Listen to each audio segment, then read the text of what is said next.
Eşhedü enne Muhammeden Resulullah.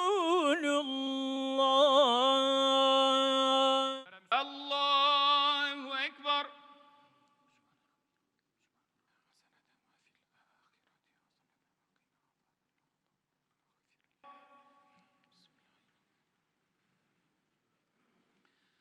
Elhamdülillahi Rabbil alemin.